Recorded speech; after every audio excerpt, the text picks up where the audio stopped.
રાજ્યભરમાં ગેરકાયદે વસતા બાંગ્લાદેશીઓ પર હવે તવાઈ બોલાવવામાં આવી રહી છે। અમદાવાદમાં ઘૂસણખોરોને પકડવા માટે ઓપરેશન ડેલ્ટા હાથ ધરાયું છે। 166 જેટલા ગેરકાયદે વસતા બાંગ્લાદેશીઓની ધરપકડ કરવામાં આવી। અન્ય શંકાસ્પદ 130 જેટલા શંકાસ્પદ બાંગ્લાદેશીઓની પૂછપરછ હાથ ધરાઈ છે।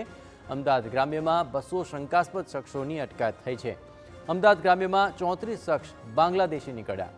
દેહ વ્યાપાર સાથે જોડાયેલી બાંગ્લાદેશી મહિલાઓની પણ ધરપકડ થઈ ચૂકી છે। ઘૂસણખોરો એજન્ટ મારફતે અમદાવાદ પહોંચ્યા હોવાનો ખુલાસો થયો। આ ઘૂસણખોરો પાસેથી બોગસ આધાર કાર્ડ સહિતના ડોક્યુમેન્ટ મળી આવ્યા છે। પોલીસે તપાસ દરમિયાન કેટલાક ઘૂસણખોરો ફરાર પણ થયા। પોલીસે ફરાર ઘૂસણખોરોની શોધખોળ હાથ ધરી છે।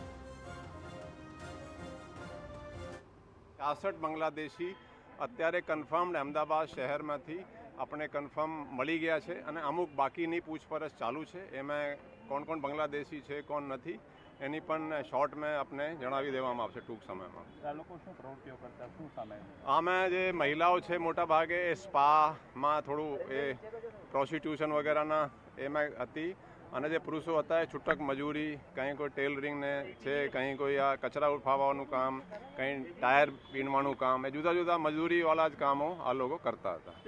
અમદાવાદ પોલીસ દ્વારા ઘૂસણખોરો પકડવા ઓપરેશન ડેલ્ટા શરૂ કરાયો। શહેરના ભઠવા, નારોલ, નરોડા, સરદારનગર, સોલા સહિતના વિસ્તારોમાં તપાસ કરી ખૂણે ખૂણેથી ઘૂસણખોરોને પકડવામાં આવી રહ્યા છે। ઘૂસણખોરોમાં મોટા ભાગે મહિલાઓ છે જે દેહ વેપાર અને સ્પા સેન્ટર સાથે જોડાયેલી હતી। પુરુષો ભંગાર અને ભિક્ષાવૃત્તિ સાથે સંકળાયેલા હોવાનો ખુલાસો થયો। પ્રાથમિક તપાસમાં આ ઘૂસણખોરો એજન્ટ મારફતે ભારતમાં આવ્યા હોવાનું સામે આવ્યું, ત્યારે પોલીસે આ એજન્ટ અને તેના નેટવર્ક અંગે તપાસ હાથ ધરી છે।